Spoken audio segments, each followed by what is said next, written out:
pessoal, tudo bem? Mais uma vez aqui. Hoje nós estamos novamente com mais uma lição aqui da EBD. Hoje, a lei e os evangelhos revelam Jesus Cristo. E então, a nossa lição número 8, semana passada, nós vimos que a Bíblia transforma pessoas. E nós não podemos esquecer disso, que só a palavra de Deus transforma, verdadeiramente uma pessoa, uma mentalidade, muda caráter, muda vidas. E eu tenho certeza que se a gente for fazer essa pergunta, se eu for fazer essa pergunta a você que é cristão, com certeza você vai dizer como você era e como você é agora, através da renovação da nossa mente em Jesus Cristo, como ensina Paulo em Romanos. Bem, pessoal, mas hoje a gente vem trazer justamente que revelação é essa, Como que Jesus foi revelado? Jesus, ele surgiu apenas no Novo Testamento? Como que isso se deu? Você, claro, pode saber, mas muita gente não sabe. Bom, meu nome é Sandra Cavalheiro, sou educadora cristã e hoje estou aqui justamente para abençoar você no seu ministério de ensino e eu espero poder te ajudar, nessa questão aí, trazendo não somente a lição para você que é professor, mas também, a cada tópico trazendo aí uma dinâmica, para poder dinamizar a sua aula, para poder envolver os alunos, fazer com que eles também participem. É muito importante que você faça questionamentos, que você faça perguntas, que você demonstre, na prática também. É uma pena, que a nossa lição na EBD, ela seja tão rápida, quando a gente começa a ter o gostinho, acaba o tempo, não é assim? Aqui pela internet, pelo canal, a gente vê as aulas e normalmente você vê que um vídeo ele é muito longo. Eu, inclusive, vou tentar, diminuir um pouquinho mais o tempo, tentando aí essa realidade que você tem em sala de aula, tá? Porque eu também ensino em sala de aula e sei que é muito rápido.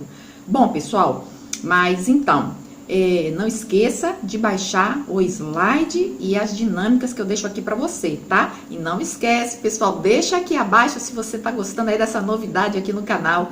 Eu espero que sim, tá? Não esqueça, deixa a sua curtida aí, porque ajuda e abençoa muito o canal e me anima a trazer mais lições aqui para você. Sempre lembrando, adaptem para a sua realidade, tá certo? Então é você que conhece quem são os seus alunos, Por mais que a gente tenha aqui uma classe de adultos, mas qual é o nível de cada um? Então é muito subjetivo, essa questão aí do ensino. Vai depender muito de cada nível, de cada pessoa que se encontra na sala de aula. Bom, mas vamos parar de conversa e vamos lá à nossa lição 8. E aí nós vamos ler, algumas passagens bíblicas e, bom, o nosso tema, a lei e os evangelhos revelam Jesus, da CPAD. O nosso texto áureo se encontra lá em Deuteronômio 6:4, que diz: Ouve Israel, o Senhor, nosso Deus, é o único Senhor. A nossa verdade prática: a lei não salva, mas esboça o plano da redenção em Cristo confirmado nos evangelhos. Então isso é muito importante, ficar claro que a lei não salva ninguém, mas ela é como se fosse uma sombra, um esboço, um caminho, a qual confirma através dos evangelhos Jesus Cristo, a qual revela Jesus Cristo, naquilo que já foi colocado para o homem, A lei era aquela que a gente vai ver mais adiante aí, e encaminhou até esse culminar nessa revelação de Jesus Cristo, o único Senhor e Salvador, o único que salva verdadeiramente. Não existe outro nome abaixo dos céus ou acima da terra, como a gente vê em Atos, ok?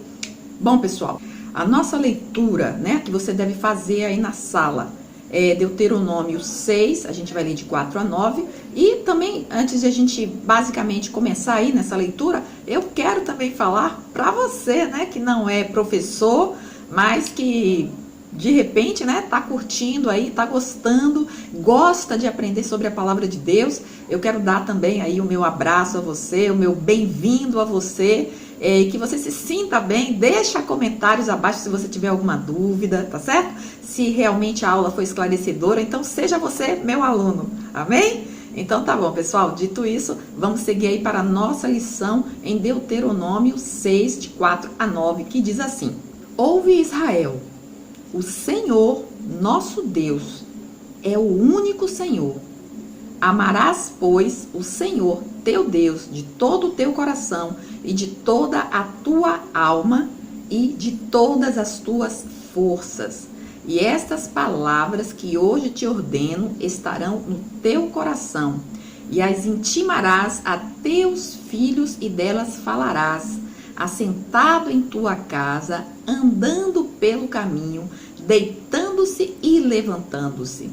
Também as atarás por sinal na tua mão, e te serão por frontais entre os teus olhos, e as escreverás nos umbrais de tua casa e nas tuas portas. Veja que coisa maravilhosa, né?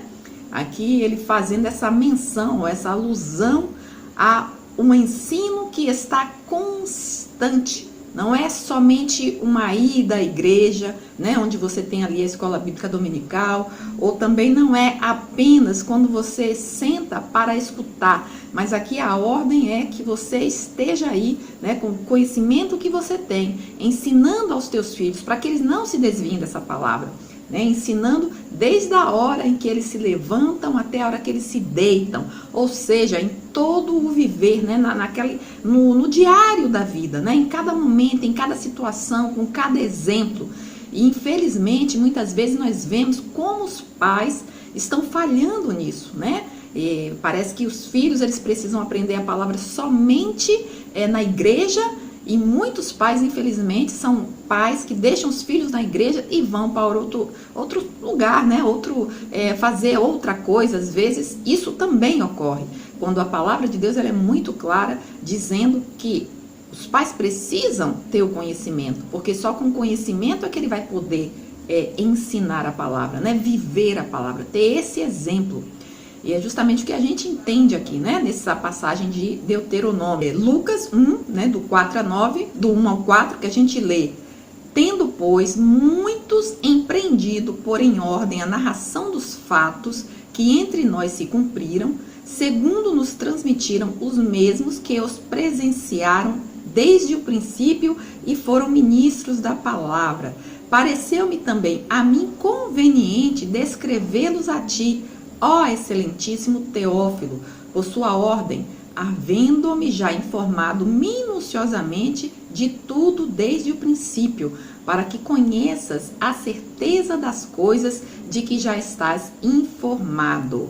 Ou seja, aqui Lucas, né, ensinando ou passando minuciosamente, como ele disse, né? Eu estou informado minuciosamente, né? Cada coisinha, cada detalhe. Ó, excelentíssimo Teófilo. Teófilo significa Teo, Deus, filo, amigo, amigo de Deus. E tudo indica que Teófilo foi uma pessoa convertida, né, ao Senhor Jesus Cristo, amigo de Lucas. E é justamente a esse que Lucas está escrevendo minuciosamente, né? Em todos os seus detalhezinhos, toda a história de como aconteceu, justamente até culminar a pessoa de Jesus Cristo. Agora, professor, o que a primeira atividade que a gente coloca aqui, o que você deve fazer é justamente, os alunos estão aí na sala, né? Então você vai entregar aleatoriamente uma letra a cada um deles. Eles não sabem, né? Cada um vai receber lá uma letra, receber a letra A, L. Então vai ser um momento aí de uma certa brincadeirinha que você vai fazer com eles, tá certo? E aí você entregou essa palavra, depois que você já entregou a eles, depois que você já fez isso que eu acabei de fazer, né? Oraram, leram a palavra, você deu aí um norte para eles, né? Sobre do que se trata essa lição. Você então vai pedir para eles, tá? Levantar-se, cada um tem uma letra, cada um dos que tem essa letra vai tentar entre eles colocar na ordem essa palavra. E não vai ser difícil, viu, pessoal? Então fica bem tranquilo aí. E você, professor, vai ter a palavra completa. A palavra completa na sua mão, mas que eles não vão saber até o momento em que você for revelar, que inclusive a palavra revelar é a nossa palavra-chave para essa lição, certo? E aí, eles levantaram e eles vão colocar essa palavra em ordem. Daí uns segundinhos para eles, tá certo? E aí, conforme for, né, o nível dos seus alunos, logo eles vão tentar, né, vão pegar aí qual é a palavra-chave, e aí você tem que ter também fita adesiva para eles colocarem no quadro ou na parede onde você determinar. E a palavra é evangelhos, tá? Então, cada um tendo uma letra. E aí vão formar essa palavra. E você, então, depois que eles formaram, você pediu para eles sentarem, você, então, vai dizer, né, que os evangelhos e a lei, que é a que você vai colocar aí também, assim, abaixo da palavra, ou acima, você que determina, e então você vai dizer para eles, né, que é justamente o que nós vamos estudar. Nós vamos nos inteirar dessa relação entre a lei e os evangelhos que revelam Jesus Cristo. Então, um está ligado ao outro, um completa o outro. Muitas vezes existem pessoas que depois que se converteram, conhecem a Jesus, os evangelhos falam a respeito de Jesus. Então, já ouvi, não é nenhum tipo de invencionice, né? Não sei se você também já ouviu, mas pessoas que acham que podem, tipo, não vou ler o Velho Testamento, porque o Velho Testamento não tem nada a ver com Jesus, né? Jesus está no Novo Testamento, então a gente pode abolir o Velho Testamento. Ou então pessoas que dizem, olha, eu posso tirar essa parte aqui ou essa parte aqui, porque o que me importa mesmo é aquilo que Jesus falou, não me importa o restante da palavra. Bom, existe sim pessoas que pensam dessa forma, e eu quero dizer a você que isso é um engano. Então, é um engano acreditar que só uma parte ou outra faz parte, né, da revelação de Jesus Cristo. Na verdade, a Bíblia, tá? 39 livros do Velho Testamento e 27 livros do Novo Testamento, sendo um somatório aí de 66 livros, todo ele faz alusão à revelação de Jesus Cristo. Ou seja, Jesus está no início e Jesus está no final. Ou seja, não tem como você tirar um pedaço, tá? E dizer, eu vou aceitar esse, mas esse aqui eu vou jogar fora, esse aqui eu vou descartar. Não. A palavra de Deus é como um quebra-cabeça, uma parte se encaixando na outra. E se você deixar alguma coisa de fora, é como se você tivesse basicamente abolindo, né, aquilo que Jesus fez. E não é assim que a gente tem que trabalhar, tá? Uma coisa completa a outra. É muito importante, professor, e você como aluno, né, que você tenha a seguinte certeza, que, primeiro, né, um dos objetivos aqui da nossa lição é que a lei, ela foi importante, tá? Ela foi transitória, ela foi para aquele momento, ela é algo que, como eu coloquei, né, a princípio, ela esboça, ela traz a ideia de que algo aconteceria, né? No momento certo, no tempo certo, Jesus seria revelado. Então, ela foi transitória, ela não é válida, ninguém é salvo pela lei, né? Então, é muito importante que você tenha aí como esse objetivo, que a lei, ela esboçava o plano da redenção em Jesus Cristo. E que também a questão dos evangelhos é que os evangelhos são a revelação das boas novas, de uma boa notícia, que a salvação viria através de Jesus Cristo, Filho de Deus. E é muito importante, professor, e você também como aluno, ressaltar, né? É muito importante que você tenha na sua mente que a lei não salva, tá? a lei não salva. Então, se você pensava dessa maneira, tire isso da sua cabeça. A lei não salva. Jesus é o único que salva. Jesus é o nosso único e suficiente Senhor e Salvador. Então, hoje, nós vamos ver a relação que teve a lei, né, o Pentateuco, com os evangelhos, com a revelação de Jesus Cristo nos evangelhos. Né? O Pentateuco, para quem não sabe, né, para quem não tem conhecimento, são justamente também conhecido como a lei de Moisés, os 5 primeiros livros da Bíblia, tá? Quando tudo começa. Então, essa é a lei que nós temos aqui, o Gênesis, o Êxodo, Levítico, Números e Deuteronômio, certo? E é justamente o que nós vamos ver. Os evangelhos, nós temos aí Mateus, Marcos, Lucas e João. Também nós vamos ver a fundo, um pouquinho mais para frente. Uma passagem bíblica que eu quero relatar aqui para você, que é muito importante também, professor, que você traga à mente aos alunos, né? Que vocês leiam aí na sala de aula, se encontra lá em João 5,39, que diz: examinai as escrituras, porque vós cuidais ter nelas a vida eterna, e são elas que de mim testificam. Então, a importância de você realmente se aprofundar na palavra de Deus, de você mergulhar, de você querer aprender, não fique na superfície, mergulhe, queira conhecer mais a fundo, aprenda quem é Deus, quem é Jesus Cristo, quem foi Jesus Cristo, como Jesus Cristo, como que é ele no hoje, né? No aqui, no agora, na sua vida, como ele faz diferença na sua vida, ele pode fazer diferença na sua vida, entende? Então é muito importante, porque o próprio Jesus falou essas palavras.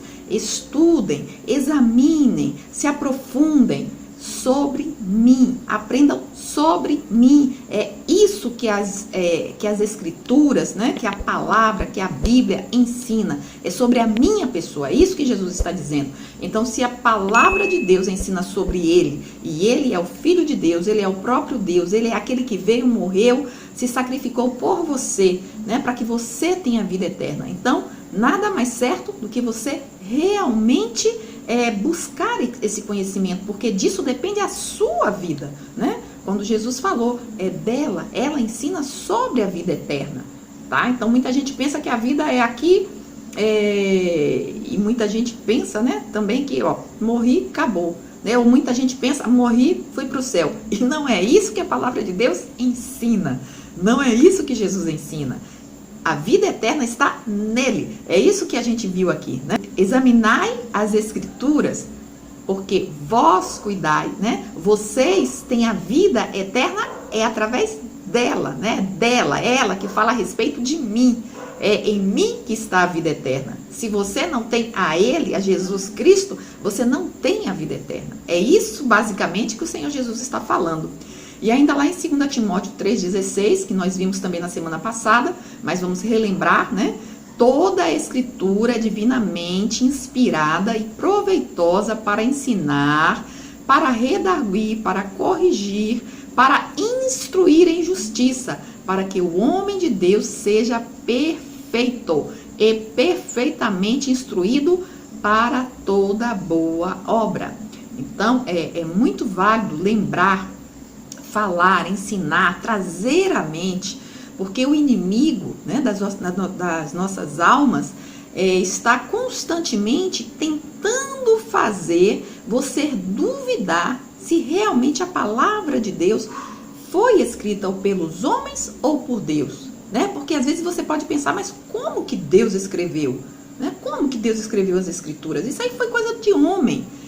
Lembrando mais uma vez, as escrituras, a palavra de Deus, com 66 livros, ela foi divinamente inspirada pelo Espírito Santo de Deus. Ela não foi alguém que sentou e começou a escrever. Não foi um único homem quem fez isso.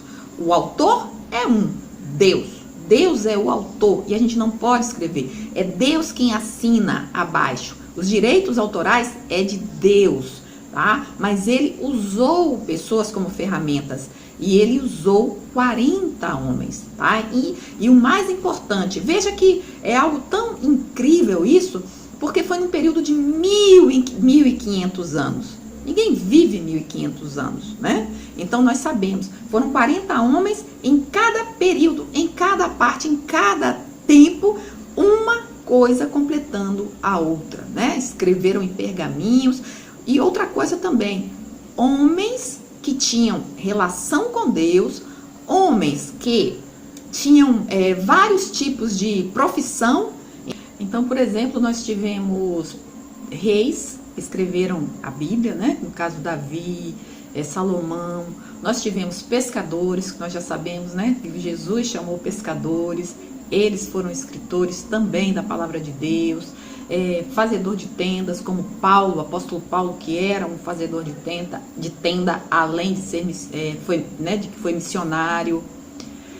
Agricultores. Nós temos também copeiro, médico, Lucas, né, que escreveu o livro de Lucas, que escreveu Atos. Ou seja, nós tivemos pessoas, tanto pessoas que eram pessoas de gabarito, né, como no caso os reis, como também pescadores, que eram pessoas conhecidas como pessoas que não tinham tanta desenvoltura, né, digamos assim, só para você perceber. Ou seja, foram pessoas totalmente diferentes, né, na questão de nível, em vários locais, né, de que se apresentava ali. Ou seja, eles não eram amigos, eles não se conheciam, não se conheceram, com várias realidades. Então, só para nós percebermos, entre tantos outros que eu não vou citar aqui, né? Mas, se você for parar para pensar, é algo realmente que o autor, que a gente tem que levar em consideração, foi Deus, né? Que usou esses homens de forma assim, espiritual, né? Digamos, né? Vamos dizer assim. E a gente, então, tem a palavra de Deus que fala tão fortemente aos nossos corações. Então, nós entramos aqui no nosso primeiro tema, né, que é o Pentateuco, a lei de Deus, e o nosso subtema, né, que é os 5 livros da lei.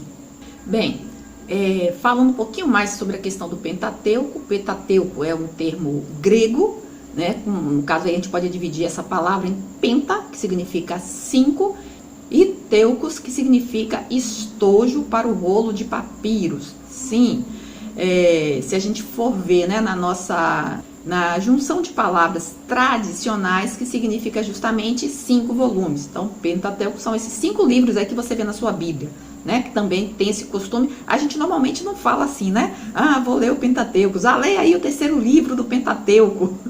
Você sabe qual é? Então, normalmente a gente não fala dessa forma, né? A gente fala realmente o nome de cada livro. E aí nós temos, sim, só uma curiosidade aí para você que não sabe. No caso, eles eram escritos, né, em papiro, que era aquele, normalmente, né, a gente tinha aí em papiro, o papiro que era formado por uma planta, né, que era comum ali daquela área, trabalhada e tal, e eles escreviam ali, e normalmente o papiro, né, que a gente vê, né, assim, em rolos, tá? Então, era rolos de 9 metros, e ali nesses 9 metros, eles escreveram esses 5 livros, esses 5 volumes. Por isso o significado teucos, que é estojo para o rolo, né, de papiro. Então era assim que funcionava. E aí no caso nós temos o Gênesis, que é o começo, e que no caso, né, do hebraico, não vou falar todas as palavras porque é muito difícil, mas é Bereshit. Bem, aí nós temos o Êxodo, que significa saída, né, que a gente viu quando a gente vai ler, quando você lê aí o Êxodo, você vê que é justamente quando Deus ouviu o clamor do povo, que já estava há 400 anos ali sendo escravo dos egípcios, né? Então a saída, o Êxodo.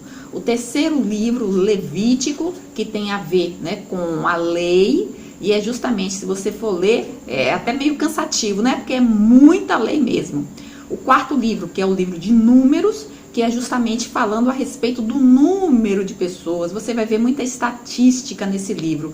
E o 5º, que é o Deuteronômio, que tem muito a ver com a promulgação, é como se fosse uma repetição, né? Você pode perceber aí uma chamada para que as pessoas realmente obedecessem, né, essa palavra. A autoria do Pentateuco de autoria, né? Como todos conhecem, é dado a Moisés. Então, por isso que quando você lê o Novo Testamento, e todos falam, né? A lei mosaica, por quê? Estão se referindo a esses 5 livros, ou ao Pentateuco, ou também a Torá, como ainda é conhecido, né? O Pentateuco, ele era um livro, ou ele é um livro que é muito importante, é um documento mesmo, que tem tudo a ver com as revelações judaico-cristãs. Então é um livro assim de uma importância assim tremenda, né, para o judeu. Esse é um livro que é apresentado com Deus como a fonte de vida, né? E é a partir dele que se conhece Deus com os nomes de Yahvé, Elohim e Adonai, que significa Yahvé, o Eterno, Elohim, o Todo-Poderoso, e Adonai, Senhor. Então é a maneira pela qual Deus ele é conhecido, né, pelos judeus. Algo bem interessante de frisar é que a declaração de fé da lei de Moisés é o mais importante código de leis da antiguidade, porque trata da santidade, de ter um caráter espiritual por uma autoridade divina, né, tem essa autoridade divina. E a lei, no caso aqui, ela é conhecida como uma lei que é santa, que é um mandamento santo, justo e bom. E, na verdade, embora a gente, né, tenha esse conhecimento, esse entendimento de que a lei não salva, é importante que a gente entenda que justamente essas qualificações, né, é o que mostrava não somente essa santidade, essa autoridade divina, essa alegação de que era um mandamento que era santo, que era justo, que era bom, justamente porque ensinava aquilo que o homem não deveria fazer. Foi justamente por causa da lei que o pecado veio realmente a ser demonstrado, né? A ser confirmado, a ser revelado, né? Porque se eu digo para você, você não deve matar, então a partir do momento que eu digo não mate, aquilo passa a ser um pecado se você começa a matar. Por quê? Porque você adquiriu esse conhecimento, você sabia que não devia e você acabou fazendo. Então, antes da lei, não se podia dizer ou afirmar isso é pecado ou não é pecado. Se eu não sei, se eu não tenho conhecimento. Mas é a partir do momento em que a lei, que os mandamentos são inseridos, né, a partir, inclusive, né, dos mandamentos, quando a palavra de Deus, quando Deus coloca para Moisés, né, o primeiro mandamento e vai colocando todos os demais, e aí Jesus, ele inclusive ensina que desses 10 mandamentos, se for fazer uma compilação, né, se for fazer um resumo dele, seria amar a Deus sobre todas as coisas, e o segundo, semelhantemente a esse, que é amar ao seu próximo. E a gente vê que os 10 mandamentos, ele fala justamente a respeito de Deus e depois a respeito, né, vários outros falando a respeito do próximo. Por isso Jesus faz esse resumo, né, digamos assim. A gente estuda a lei sobre 3 aspectos, né, e é muito interessante esses 3 aspectos, porque o primeiro deles tem a ver com os morais, né, os aspectos morais. E isso é interessante porque, embora seja a lei que foi colocada, né, que é judaica, que é para os israelitas, essas leis morais, elas se aplicam a todo o povo em toda a face da terra, onde haja pessoas, essa lei, os mandamentos, né, os mandamentos, né, toda a lei, ela vai se aplicar moralmente a todo ser humano. O segundo aspecto tem a ver com os cerimoniais, que trata justamente de toda a liturgia israelita, judaica. Aí já no caso é uma coisa mais pontual, né? É para eles, é deles. E aí no caso, esses cerimoniais teria a ver com todas as festividades, né, religiosas que eles já estavam acostumados, todo um sistema de sacrifício, de adoração no santuário, os alimentos que se podia comer, tanto os limpos, né, os imundos, né, tudo isso que era colocado, a questão também das instruções sobre a pureza do ritual, entre outros preceitos, né, porque o que Jesus, o que ele quer, na verdade, é a questão do coração do homem, né, É a questão do quando Deus também falava, né? Vocês me louvam, vocês me adoram com os lábios de vocês, mas o coração de vocês está distante. Então, a gente vê em toda a Bíblia a condenação de Deus, né, a respeito disso. Deus, ele quer o coração do homem. Por que você está querendo se encher dessas palavras? Por que você está querendo se encher desse conhecimento? É para me amar mais? É para me obedecer? É para me servir? É para ter um coração prazeroso, né, de estar em minha presença? Ou simplesmente para se vangloriar, né, para dizer que você sabe, para você ter o conhecimento? Então, é muito importante que a gente saiba que há essa distinção, que há essa diferença e que Deus faz esse diferencial. O terceiro aspecto, nós já vimos o primeiro, que são os morais, os cerimoniais, e o terceiro são os civis, que também tem a ver com a cultura israelita, né, com os judeus. E aí tem a ver com os regulamentos, que são jurídicos, as instruções que regiam a nação de Israel, tem a ver com a realidade deles, com a cultura deles, né, com aquilo que já era inerente à realidade, né? Então, somente os morais que tinha a ver com todo o povo, né? Uma colocação que eu quero trazer aqui para vocês, que eu achei bem interessante, são as palavras de Henrietta Mies, que ela resume no livro dela do Pentateuco, que ela coloca assim, eu achei bem interessante, o resumo, tá, pessoal? Então ela diz assim, olha, em Gênesis o mundo foi feito, no Êxodo se narra a marcha, Levítico contém a lei, em Números as tribos são contadas e em Deuteronômio a lei é repetida, né? Ou seja, foi tudo que a gente já colocou, mas é de uma forma assim bem resumida e bem assim esclarece mais, né, em nossa mente. E é interessante que Jesus, ele é o cumprimento da lei. Lá em Mateus 5,17, Jesus disse: não cuideis que vim destruir a lei e os profetas, não vim abrogar, mas cumprir, que significa justamente quando ele diz que ele não veio cancelar, ele não veio anular, ele não veio rescindir, né? Ele não veio fazer com que ela não fosse importante, né? O que ele está querendo dizer aqui é que ele é o cumprimento dessa lei. A lei é importante, sim. Por isso ele diz, eu não vim cancelar, eu não vim anular ela, eu vim cumprir ela, né? Ele é o cumprimento dessa lei. E é justamente esse foi o significado da lei. Aquele que traz algo que é mais importante, aquele que traz algo ou que nos leva a algo que vai ser o cumprimento daquilo, né? Aquilo, né? A lei foi importante naquele momento, naquele tempo. Agora Jesus chegou. Jesus agora é o cumprimento dessa lei. Veja que todo o Velho Testamento, quando a gente lê, o que você vê o povo de Deus, né, os israelitas fazendo? Eles estão sempre, né, levando através dos profetas, né, dos sumos sacerdotes, ofertas, né, através de touros, de animais, a qual aquele sangue era derramado para que eles se livrassem daquele pecado. Só que isso não era uma coisa que acontecia e já era definitivo. Não, era algo que acontecia anualmente, né? Então, as pessoas estavam sempre vindo ao sumo sacerdote para a confissão dos seus pecados. E ali, então, havia aquela transmissão do pecado do homem para o animal que era morto e ali derramado seu sangue.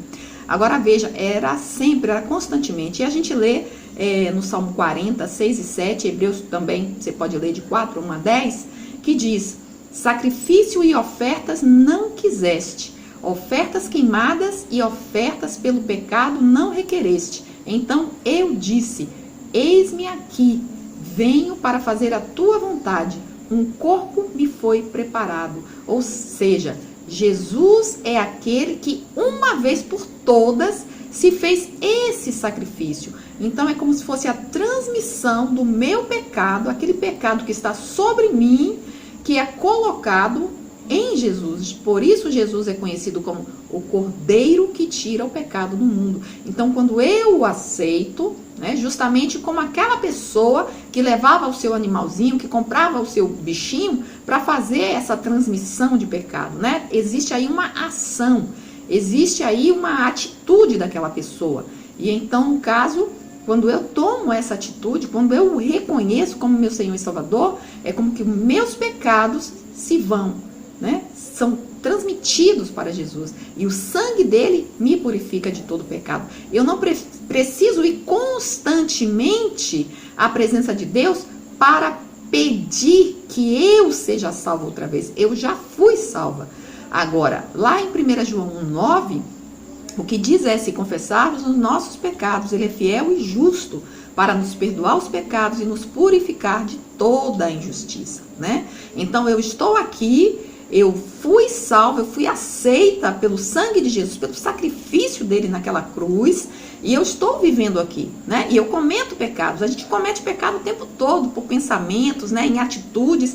Agora, se eu tenho uma relação com Deus, então eu preciso sim, através do Espírito Santo que me acusa, né? Que acusa, que fala: olha, você errou, você está falhando, você está fazendo isso que não é agradável a Deus. Se eu quero seguir a esse Jesus, se a minha vida é dele, obviamente que eu vou ter, né, esse cuidado, né? Eu vou ter essa dor no meu coração, porque eu não quero desagradar a Deus. Então eu vou à presença do Senhor e confesso a Ele, né? E peço a Ele: me lava, Senhor, com o teu sangue e me purifica, me perdoa. Então, pessoal, é bem importante a gente entender que nunca foi a intenção de que qualquer um desses sacrifícios que eram feitos no Velho Testamento fosse ali uma expiação verdadeira pelo pecado. Na verdade, a gente tem que entender, ou tem que pensar quando você lê aí no Velho Testamento, apenas como um simbolismo daquilo que viria, daquilo que seria perfeito em Jesus Cristo. Lá em Colossenses 2,14, você vai ler assim, olha: tendo cancelado o escrito de dívida que era contra nós, você e eu, tá? E que constava de ordenanças, lei, Velho Testamento, o qual nos era prejudicial, removeu, tirou essas ordenanças, essas leis, esse peso, né? Ele removeu inteiramente, encravando-o na cruz, né? Jesus morreu na cruz e levou toda essa lei, né? Tudo aquilo que foi um simbolismo daquilo que viria, tá? Então isso acabou. E despojando os principados e as potestades, publicamente os expôs ao desprezo, triunfando deles na cruz. Colossenses 2, 14 e 15. Então fala justamente, né, Jesus, o fim da lei, ou seja, o cumprimento da lei. A lei e a fé cristã, né? E aí, como eu já coloquei para você, né, que a lei, ou então, no caso, os sacrifícios, ele era simplesmente uma coisa simbólica. E a gente vai ler lá em Hebreus 10:1, que diz justamente isso, né, confirmando. Paulo escreveu, né, 10:1, porque tendo a lei a sombra dos bens futuros e não a imagem exata das coisas, ela nunca, pelos mesmos sacrifícios que continuamente se oferecem a cada ano, né, como eu coloquei, a cada ano esses sacrifícios eram colocados, mas acontece que não era aquilo que era o real, não era a imagem perfeita, né, aquilo que realmente Deus tinha para a humanidade. Não era essa a ideia, era simplesmente uma sombra, uma ideia. E ainda lá no verso 4 ele diz, né, porque é impossível que o sangue dos touros e dos bodes tire os pecados. Amém por isso, né, pessoal? A nossa salvação está no sangue do Cordeiro. Esse sim, o Filho de Deus, aquele que desceu, aquele que veio, aquele que se humilhou, aquele que obedeceu, é o sangue dele. Esse é o único que tira todo o pecado do mundo. O único. Não existe outro nome. Amém? No livro de Gálatas, se você quiser saber mais, se aprofundar mais a respeito da lei, você vai ver justamente a exposição do apóstolo Paulo quando ele coloca, justamente para aqueles que estavam tão arraigados, tão presos na lei, que ainda viviam a lei, que ainda queriam trazer os rudimentos do passado. Bem, agora a gente vai passar aqui para falar sobre os evangelhos, né? Os evangelhos, a mensagem de Cristo. E o nosso primeiro tópico é o conceito de evangelho.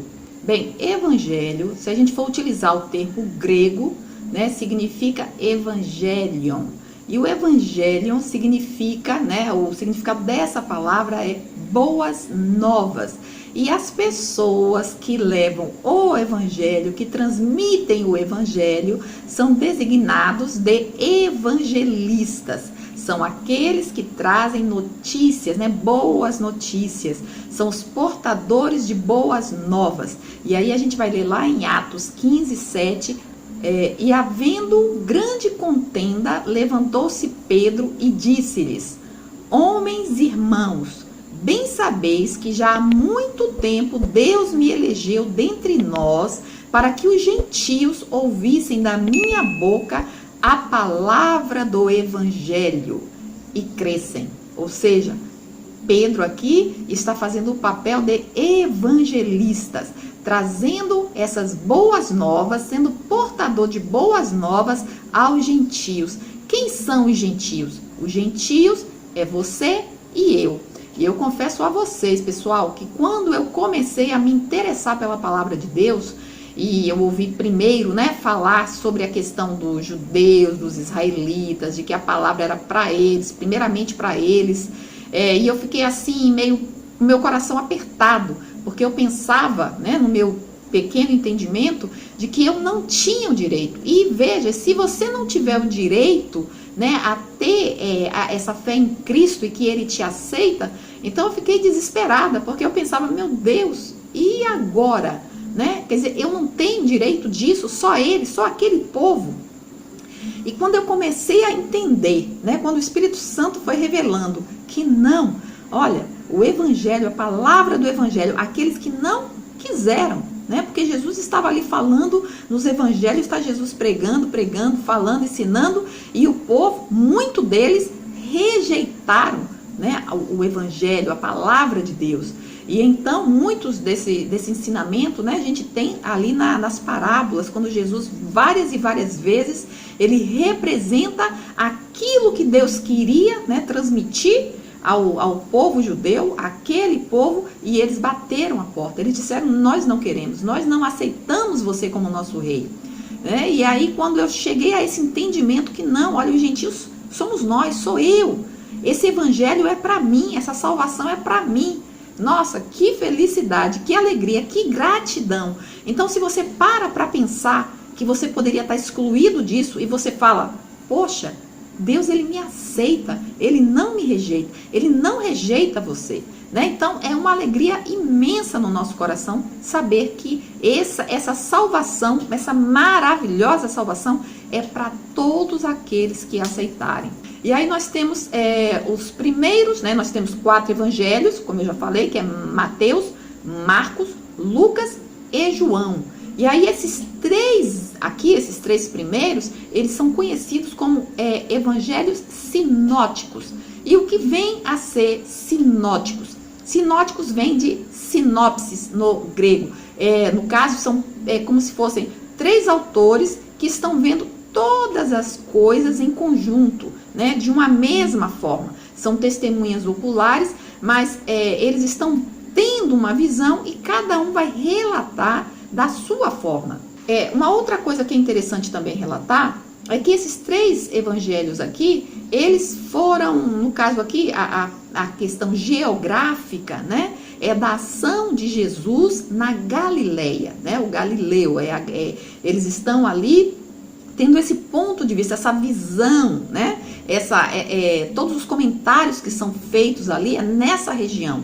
Então, aquilo que eles vão estar fazendo seus comentários tem a ver com as curas de Jesus, os exorcismos, os ensinamentos de Jesus através das parábolas. Então, é isso que vocês vão ver nesses 3, Mateus, Marcos e Lucas, tá? Já o 4, né, que é o de João, ela já se concentra mais na Judéia, né? Em Jesus, ali entre Judéia e Jerusalém, e ali ele não cita muito questão, né? As questões que os evangelhos dos 3 primeiros falam, mas ele vai colocar justamente a respeito de algumas curas que foram muito significativas, mas o que o livro de João, ele fala muito, não sei se você já percebeu aí, a gente vai ler lá em João 21, 25, tá? Abra aí a Bíblia de vocês. Há, porém, há ainda muitas outras coisas que Jesus fez, e se cada uma das quais fosse escrita, cuido que nem ainda o mundo todo poderia conter os livros que se escrevessem.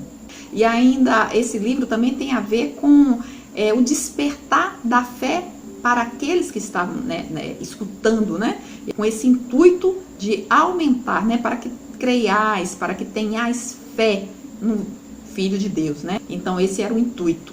Bem, a mensagem do reino de Deus, e aqui é bem interessante porque nós temos aqui, os evangelhos, e nós temos os primeiros evangelhos, os sinóticos, mas que existe aqui um diferencial na maneira como eles abordam, Por quê?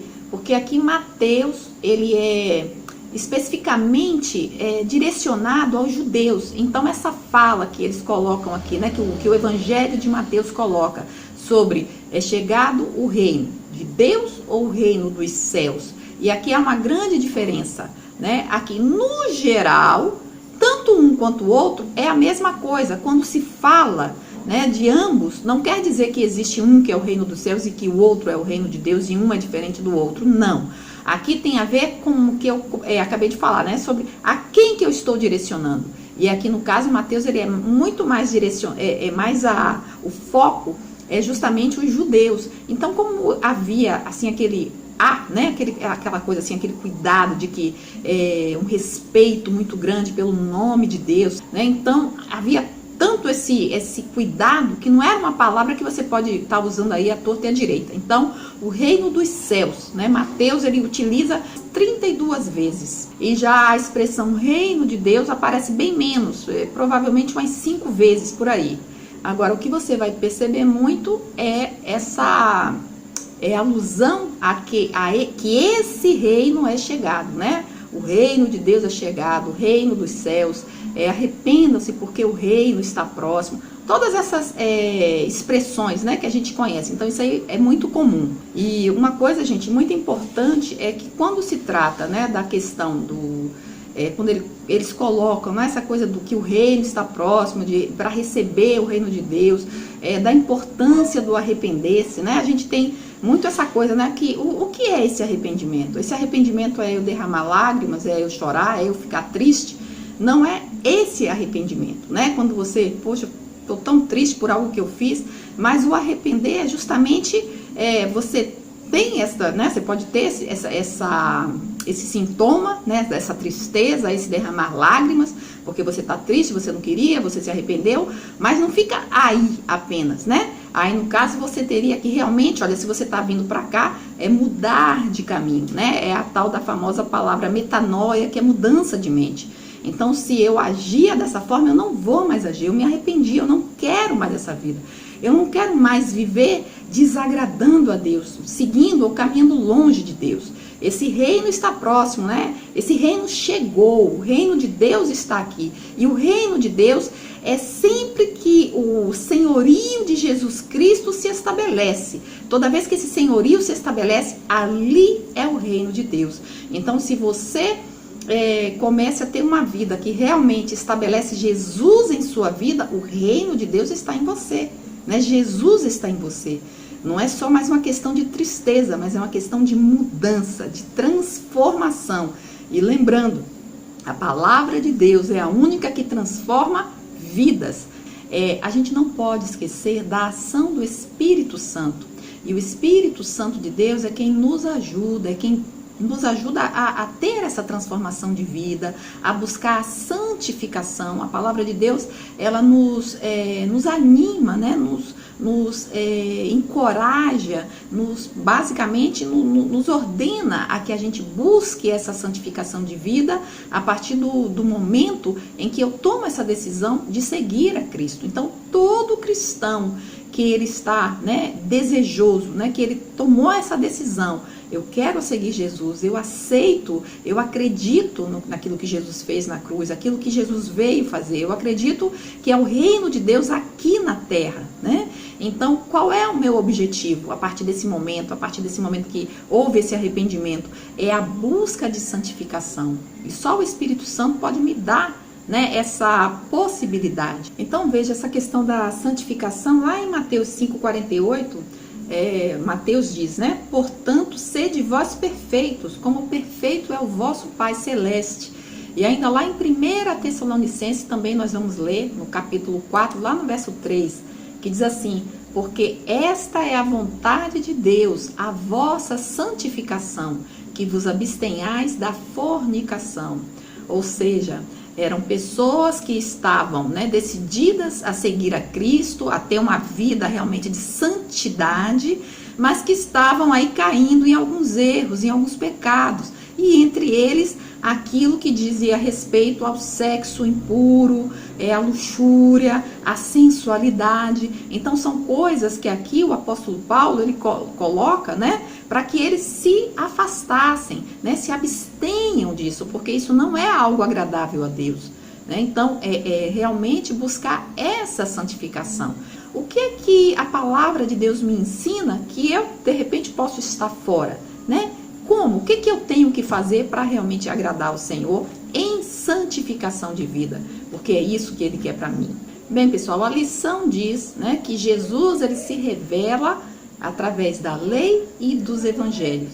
Mas o que a gente percebe é que toda a Bíblia, de Gênesis a Apocalipse, Jesus ele está contido. É por isso que desde o início, né, como eu falei, eu não posso dizer, né, que aqui é palavra de Deus, mas algo aqui em especial eu não aceito, não se encaixa, não combina, né? Acredite, tudo aqui na palavra de Deus, nesses 66 livros, né, que é justamente Bíblia, que vem de biblioteca, tudo aqui começa em Jesus e termina em Jesus, né? Toda a linhagem messiânica, né, quando a palavra de Deus diz que Jesus ele teria que vir da semente de mulher, da raça de Sem, da linhagem de Abraão, por meio de Isaac e Jacó, fazendo parte da tribo de Judá, da família de Davi, ou seja, toda essa linhagem, toda essa linha, né, culminando de Gênesis a Apocalipse. Jesus está aqui, de capa a capa, não tem como você retirar algo. Então veja, nos 5 primeiros livros, né, que é o Pentateuco, Jesus ele está aqui sendo apresentado como descendente de mulher, né? Ele é o nosso cordeiro, ele é a nossa Páscoa, né? Como a gente lê lá em Êxodo, que é a saída. Ele é o sacrifício. Então, aqui nesses 5 livros, né, a gente tem essa visão aqui do Pentateuco. Já nos livros que são os considerados os livros históricos, que vai desde Josué até o livro de Esther, que são os livros históricos, está aqui também a figura de Jesus, quando ele é colocado como o nosso resgatador, né? O rei soberano, que veio para restaurar, e a gente vê isso muito na questão do livro de Esther, do livro de Ruth, né? Então, a gente vê aqui como se fosse um simbolismo da pessoa de Jesus Cristo. Então, a gente também consegue ver Jesus nos livros poéticos, que tem a ver com, desde Jó, né? Jó, Salmos, Provérbios, Eclesiastes, Cantares. Então, sempre nessa abordagem, nessa revelação de Jesus Cristo nesses livros. Jesus, que é o nosso socorro, que é a nossa alegria, que é o amado da nossa alma, né? Está se tratando de Jesus, né? Quando você ler lá nesses livros que são os considerados os poéticos, é de Jesus que se trata, né? Os proféticos também, que a gente tem aí, que vai de Isaías até o último, Malaquias, que fala justamente, né, sobre a humanização de Jesus, sobre a humilhação que Jesus passaria, viveria até a sua glorificação.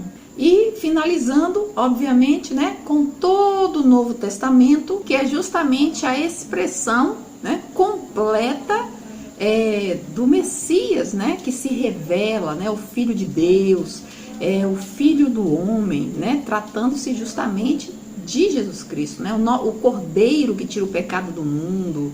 Ou seja, que foi justamente tudo aquilo que nós vimos no Velho Testamento, onde se fala, né, de Jesus, né, o seu nascimento, né, ou seja, a sua humanização, Deus, né, se transformando em homem, né, andando aqui como um homem, né, o qual foi totalmente humilhado, mas também glorificado, morto e ressuscitado, né? E que virá em sua glória, como no caso aponta o livro de Apocalipse. Bom, pessoal, e aí, para você que é professor, uma dinâmica, né? Algo que eu preparei aqui, mas aí você, no caso, vai ter que precisar, né? Para fazer essa dinâmica, essa atividade de balas ou bombons. Aí você decide. E aí, como é que você vai fazer? Você vai fazer o seguinte, veja, nós, no caso aqui, estamos trabalhando essa questão, né, de Jesus revelado na lei e nos evangelhos. Jesus aqui como uma promessa e Jesus aqui como cumprimento dessa promessa, né? É aqui onde Jesus se revela, aqui onde Jesus chega, onde Jesus ele se apresenta, né, como homem, né? Deus homem. E aí o que eu pensei? No caso aqui você vai entregar a cada um dos seus alunos, tá, um vale, tá? Esse vale é como se fosse, no caso, a lei, a promessa, né? Algo que ainda não se cumpriu, mas que há uma promessa daquilo que virá, né? Aquilo que no caso que é o perfeito, né? Aquilo que é o bom, aquilo que no caso aquilo que se espera. E aí, no caso, você vai dar esse vale, o aluno, ele só vai poder fazer a troca, tá? Ao final da aula, que é justamente quando você, no caso, ele vai te passar esse vale, que é justamente valendo essa bala ou esse bombom, aquilo que você tiver entregado para ele, tá? Mas aí ali é a promessa, né? É uma visão, é só um simbolismo, não é algo real. É mais aí, né, gente, como mais uma brincadeirinha aí, uma coisa mais gostosa e mais uma confirmação, né, do entendimento aí daquilo que era a lei e daquilo que foi os evangelhos, né? A lei trazendo uma promessa, os evangelhos, a realização dessa promessa, o culminar nessa promessa, nessa realidade.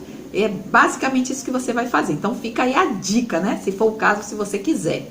E aí a gente, né, tem aí a sinopse, né, que os evangelhos são as boas novas que proclamam o reino de Deus e a mensagem de salvação de Jesus Cristo. E a gente vai para o nosso terceiro tema, que é uma mensagem transformadora, né? Tem um pouquinho aí a ver com a questão daquilo que nós vimos na aula passada, que a Bíblia, ela transforma vidas. E aqui é essa mensagem transformadora. E é uma mensagem transformadora que, em primeiro de tudo, a gente vê que ela transforma o quê? O caráter, né? A transformação do caráter, né? No caso aí, é justamente aquela forma que cada pessoa tem de ser. E aqui eu peguei algumas palavras de estudiosos que diz justamente relatando o que é que vem a ser o caráter, né? E aí a primeira palavra trata-se de um estudioso chamado Nicola Abagnano, não sei se é assim que fala, né? Mas ele define o caráter como um modo de ser ou de comportar-se habitual e constante de uma pessoa na medida que individualiza e distingue a mesma pessoa, né? Ou seja, é aquela forma dela se expressar continuamente, aquilo que ela é continuamente, né? Habitualmente. E ainda Antônio Gilberto, que diz assim, que o caráter é um componente da personalidade, ele é adquirido e não herdado, né? Não passa de pai para filho, resulta da adaptação progressiva do temperamento às condições do meio ambiente, como no caso, né? O lar, a escola, a igreja, a comunidade, o estado socioeconômico, ou seja, ali nesse lugar onde você está inserido. Então, o seu caráter tem muito desse envolvimento, né, dessa participação. Então, no caso aqui, né, o caráter, ele pode ser mudado, ele pode ser transformado, ele pode ser construído.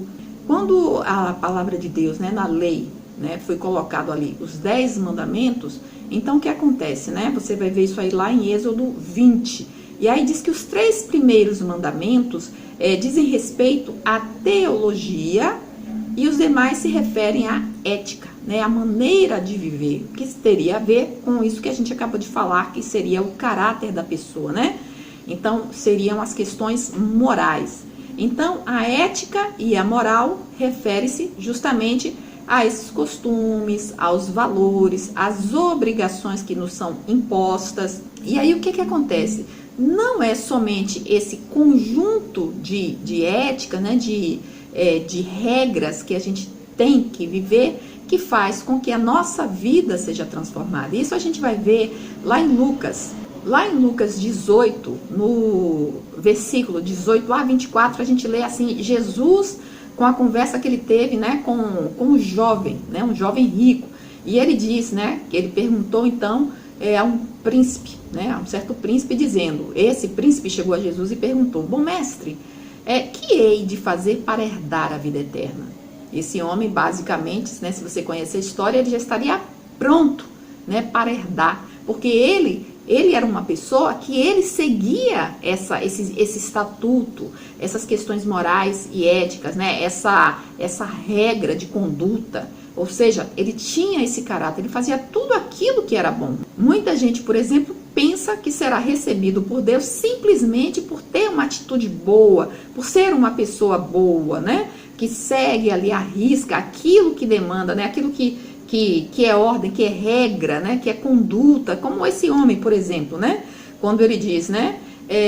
Jesus coloca para ele, você sabe os mandamentos? E ele diz, né? Não adulterarás, não matarás, não furtarás, não dirá falso testemunho, honra teu pai, a tua mãe. E disse ele, todas essas coisas tenho observado desde a minha mocidade. Ou seja, como eu falei, é uma pessoa que segue à risca aquilo que o torna bom, né? Que faz com que ele seja uma pessoa boa, aceitável. Só que Jesus diz, né? E quando Jesus ouviu isso, disse-lhe, ainda te falta uma coisa, vende tudo quanto tens, reparte-o pelos pobres e terás um tesouro no céu. Vem e segue-me, né? Faltava ele seguir a Jesus, né? Faltava ele ter Jesus na vida dele. E aí o que acontece é que ele ouviu isso, ficou muito triste porque era muito rico, ou seja, ele teria muito a perder na visão dele. Porque nós sabemos que, na verdade, se a gente for, né, pensar, existem tantas pessoas, né, boas, bondosas, pessoas que fazem as coisas certas, claro, mas não é isso que a palavra de Deus diz, né? Como Jesus mesmo disse, olha, bom só há um que é Deus. E aí, o que Deus quer é o arrependimento, é uma transformação espiritual, porque como a gente viu, o caráter, ele pode ser forjado, ele pode ser construído, ele pode ser adquirido, transformado, né? E nós já vimos isso na outra lição também. Então, não é essa transformação, é uma transformação que vem de dentro, é uma transformação do Espírito Santo, da ação de Deus em nossas vidas. Lá em Gálatas 5, 22 e 23, a gente lê, mas o fruto do Espírito é amor, alegria, paz, longanimidade, benignidade, bondade, fé, mansidão, temperança. Contra essas coisas não há lei. Então, é o Espírito Santo de Deus o único que pode fazer essa mudança em nossas vidas quando nós aceitamos a Jesus Cristo, quando nós entregamos a nossa vida a Ele. Isso acontece de uma forma sobrenatural, né? Há essa transformação nas nossas vidas, há essa transformação na nossa família, e aí a gente passa para o segundo ponto, né? Que é a restauração da família.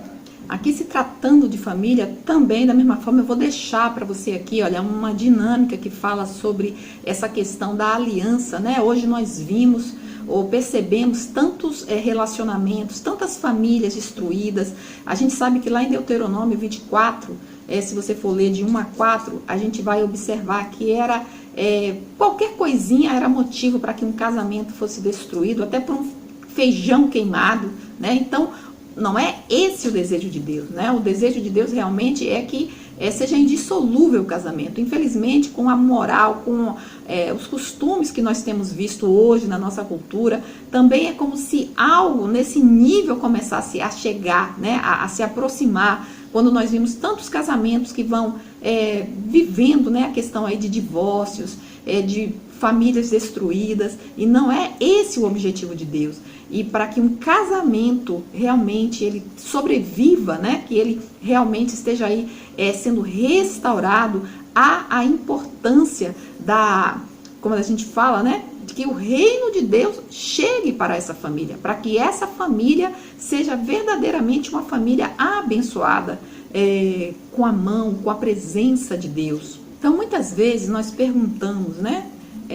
Onde está Deus, né? Que não vê tanta coisa errada, que não vê tanta, que não intervém em tantas situações. A gente precisa entender a questão da liberdade que Deus dá ao homem, né? E que Deus, ele está sempre buscando, ensinando como o homem deve viver, mas o homem parece que está o tempo todo sendo rebelde, né? Se rebelando àquilo que Deus ensina e aquilo que é perfeito diante dele. Então, por exemplo, né?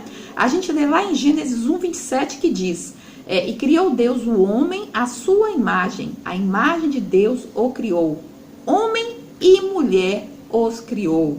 E aí a gente vê que não é bem assim hoje, né? Hoje a família, você vê família de tudo quanto é tipo.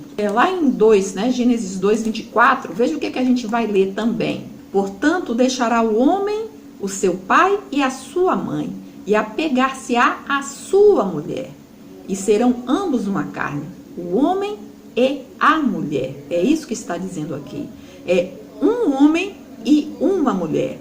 E aí muita gente, inclusive hoje, com casamentos plurais, né? Não sei se você sabe, tem até programas na televisão a respeito disso, e tantas outras pessoas que colocam essa informação como tipo, aí sim, né? É interessante para a minha realidade, então falar, mas a própria Bíblia, os homens, né, tinham tantas outras mulheres e tal. Mas veja, não era assim originalmente, né? O plano de Deus não era esse. Lá em Gênesis 4, que a gente vai ver também, olha lá o que foi que aconteceu. Lá em 4:19 diz: e tomou Lameque para si 2 mulheres. Não era esse não era o plano original de Deus. E o nome de uma era Ada e o nome da outra Zilá.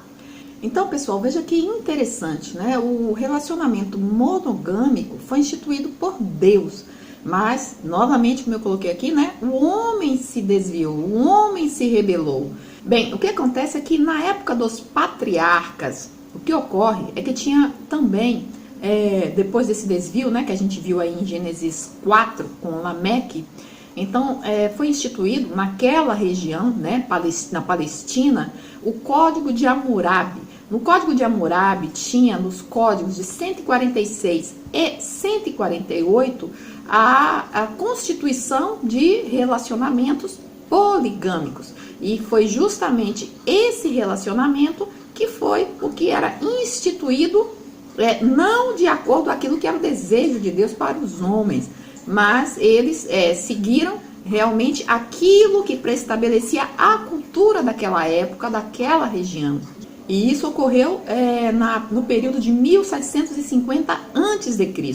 E aí a gente vê, né, várias passagens bíblicas que, como eles estavam de acordo ao Código de Hammurabi, que também é um código muito famoso, não tem nada a ver com nada de Bíblia, tá? É o código daquela cultura, né, pré-semítica. E aí o que acontece é que quando você lê no Velho Testamento, você vê, né, Abraão e Sara, e você vê que Sara, ela dá a sua concubina a Abraão, né? Porque, ou seja, ele tinha várias esposas, Salomão que tinha várias esposas, e várias outras histórias bíblicas que a gente vê mulheres que eram estéreis entregando seus maridos ou entregando as suas concubinas aos seus maridos, que eram esposas desses homens também. Ou seja, dentro daquela lei era uma coisa aceitável, né? E Deus é exatamente como, por exemplo, o desejo de Deus não era que o homem tivesse um rei, mas justamente porque os homens se rebelaram também, a gente vê isso aí estabelecido no primeiro rei, que foi o rei Saul, ou seja, e o próprio Deus de acordo, né? Porque foi Deus quem ajudou a que aquele homem fosse o escolhido. Ou seja, Deus deu a eles aquilo que eles desejavam. E aquilo que eles desejavam não era o melhor para eles. Mas eles não desejaram e nem quiseram Deus como o seu rei.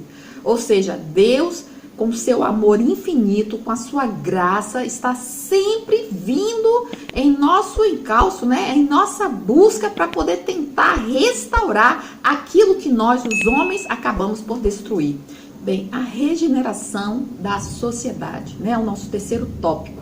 E aí a gente vê que o que Jesus ensinou foi justamente o resumo dos mandamentos, que é amar a Deus e amar ao próximo, né? E aí o cristão, ele tem essa responsabilidade de fazer com que a sociedade seja justamente a partir da palavra de Deus, né?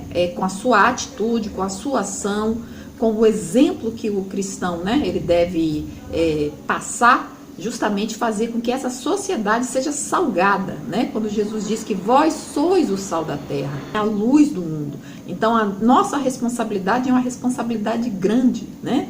Em meio a essa sociedade corrompida, a essa sociedade imoral, idólatra, nós temos essa responsabilidade de sermos cheios de Deus.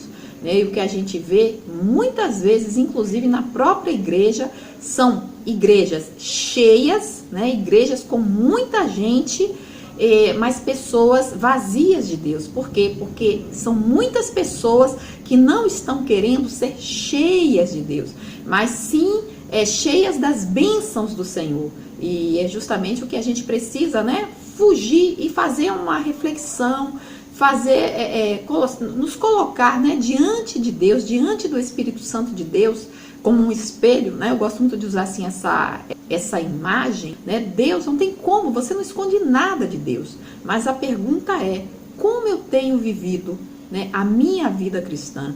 Será que eu realmente tenho vivido aquilo que a palavra de Deus ensina? Será que eu tenho sido verdadeiramente um discípulo de Cristo?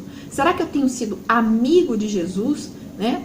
Por quê? Porque o próprio Jesus falou, vocês vão ser meus amigos quando vocês obedecerem às minhas palavras. Quando a gente para ver lá no Velho Testamento, né, tudo aquilo que Deus foi instaurando, foi colocando, foi apresentando, mas o homem não obedeceu e seguiu seus próprios passos, a gente percebe como que isso culminou para uma sociedade verdadeiramente degenerativa, né?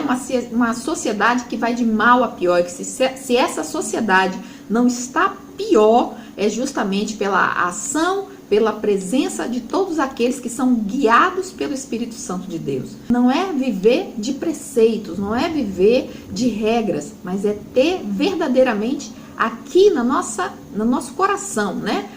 Como se fosse as letras do Espírito Santo escritos na nossa carne, né? No nosso coração. Não é só viver como a gente viu na questão do caráter, né? Eu aprender e colocar em prática, né? Eu aprender, mais cedo ou mais tarde a gente vai acabar se desviando, porque foi algo que foi feito carnalmente, foi algo que foi feito com as minhas forças, e eu preciso confiar e acreditar no Espírito de Deus atuando na minha vida, no meu agir, no meu pensar. Bem, outra passagem bíblica que eu quero também conversar aqui com vocês se encontra lá em Mateus 28, que diz, a partir do verso 19, portanto, ide, fazei discípulos de todas as nações, batizando-as em nome do Pai e do Filho e do Espírito Santo, ensinando-os a guardar todas as coisas que eu vos tenho mandado, e eis que eu estou convosco todos os dias até a consumação dos séculos. Ou seja, aqui a gente vê mais uma das nossas responsabilidades como discípulos, né, como seguidores de Jesus. Ele nos coloca, né, essa imposição, né, porque é o que ele fala, olha, ide, né, ensina a guardar todas as coisas que eu vos tenho mandado, tudo aquilo que eu tenho aprendido, tudo aquilo que eu tenho visto com o Senhor Jesus na minha relação com Ele, é aquilo que eu também tenho que fazer. Então eu tenho sim que ser uma testemunha, né? No meu trabalho, na minha família, na minha vizinhança, com as pessoas com quem eu me relaciono. Eu tenho essa responsabilidade de levar Jesus, de falar de Jesus, né, a essas pessoas, para que elas também venham a ter esse encontro com o Senhor Jesus Cristo. Toda a nossa vida cristã, ela se baseia nessa palavra, na fé. Se você não tem fé, você não tem como obedecer. Você vai obedecer a quê? Por quê? Você obedece porque você ama, você obedece porque você sabe a quem que você está obedecendo e por que você está obedecendo. Então, é muito importante que a gente traga isso à nossa mente, né? Por que que você vai? Por que que você prega? Por que que você obedece? É porque eu tenho fé naquele que me ordena, naquele que me manda, naquele a quem eu tenho que que obedecer, aquele que é o meu Senhor, o meu Salvador, né? Aquele que também obedeceu e veio aqui à terra, e veio aqui ao mundo e fez aquilo que era proposto a ele para que eu pudesse ter vida. Então nós, como cristãos, verdadeiros cristãos transformados, aqueles que receberam o Espírito Santo, que receberam esse dom do Espírito Santo através do arrependimento, é que essas coisas, né, são possíveis de acontecer, de eu também abrir a minha boca para pregar, para viver, para testemunhar. Concluindo aqui, e eu já vou colocar aqui para você também a dinâmica que você deve trazer, né, para pontuar aí esse terceiro tópico, ok? Então a gente precisa lembrar aqui nessa lição que a lei era transitória, que na verdade ela revelava o pecado, mas ela apontava para um plano perfeito de salvação em Jesus Cristo. E o Senhor Jesus foi aquele que nos livrou de toda essa condenação, da condenação que estava na lei, né? Nós fomos resgatados, nós fomos regenerados, justificados no nome de Jesus Cristo. Então, nos evangelhos é que nos é revelada as boas novas em Cristo Jesus, né? As boas novas de salvação, que a lei não salva, tá? A salvação está em Cristo Jesus, é através dele, da sua obra de regeneração, a qual, né, nós podemos ser salvos, nós podemos ser libertos. Então, pessoal, essa dinâmica a gente vai tratar da questão aí da transformação, né? E aí, veja, você vai entregar para cada um dos seus alunos um copinho, tá? Com algum tipo de pó, tá? No meu caso aqui foi café, eu utilizei o café, tá? E aí, a depender do produto, né, do pó que você tiver escolhido, você vai ter ou água quente ou água gelada. E aí, entregou a cada um dos seus alunos, tá? Esse copinho e o pozinho lá escolhido. E aí você vai perguntar para eles, pessoal, vocês podem desfrutar, aproveitar, tomar, provar esse café que está na mão de vocês, do jeito que ele está aí? Impossível, né? Não tem como. Eles vão dizer, claro que não, né? Mas há aqui um potencial, há uma potencialidade, né? Por quê? Primeiro, aqui você tem duas formas de você trabalhar, tá? E você pode trabalhar com as duas. A gente aqui está vendo o quê? A questão da lei e a questão da revelação em Jesus Cristo.